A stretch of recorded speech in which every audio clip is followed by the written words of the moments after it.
শরীয়তপুরে স্বামীকে হত্যার পর দেহ খণ্ডিত করে বিভিন্ন স্থানে ফেলে এবং মাংস ফ্রিজে লুকানোর চেষ্টা করতে গিয়ে পুলিশের হাতে আটক হয়েছেন এক গৃহবধূ। শুক্রবার রাতে শরীয়তপুর পৌর এলাকার পালং উচ্চ বিদ্যালয় সংলগ্ন এলাকা থেকে আসমা আক্তার নামের ওই নারীকে আটক করে পালং মডেল থানা পুলিশ। পুলিশ জানায়, পারিবারিক কলহের জেরে গত মঙ্গলবার রাতে সদর উপজেলার চন্দ্রপুর এলাকায় স্বামী স্ত্রীর মধ্যে হাতাহাতির ঘটনা ঘটে। এক পর্যায়ে আসমা আক্তার পাশে থাকা একটি লোহার টুকরা দিয়ে তার স্বামী জিয়া সর্দারের মাথায় আঘাত করেন। এতে ঘটনাস্থলে নিহত হন জিয়া সর্দার।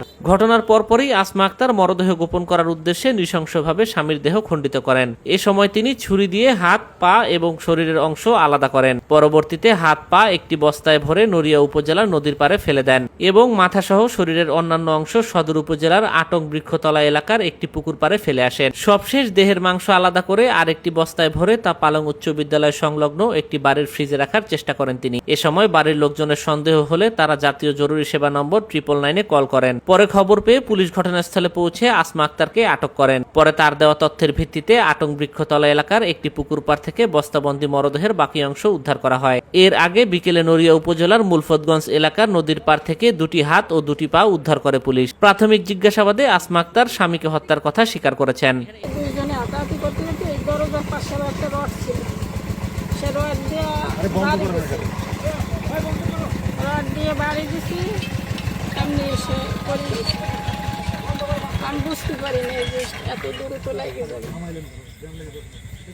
এই যে মরদেহটা যে বিভিন্ন জায়গায় ফালাইছেন, এটা আসলে কাহিনী নিয়ে ফালাইছেন?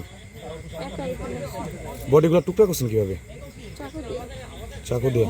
কোথায় কোথায় ফালাইছেন? নড়িয়া নদীর পাড়ে।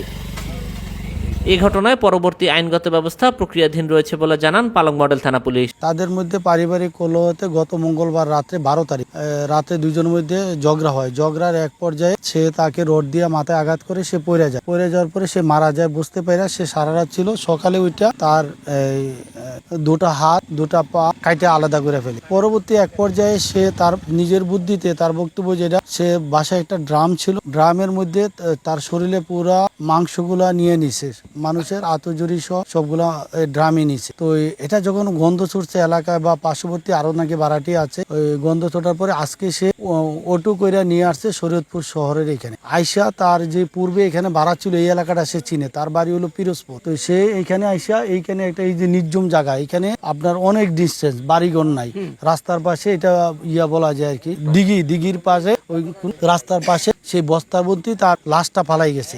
মাথাটা আছে ঠিক, আর বডির মাংসগুলা নাই, হাতটা ঠিক আছে, আর ড্রামের মধ্যে ওই মাংসগুলো আছে। আটক করে যখন জিজ্ঞেস করছি তখন সে পার্ট টু পার্ট বললো আর কি তার স্বামীকে সে মারছে তাদের পারিবারিক কলহের কারণে। এখন আমরা লাশ পাইছি, এটা তো হত্যা, তাদের বিরুদ্ধে এখন তার বিরুদ্ধে হত্যা মামলা হবে।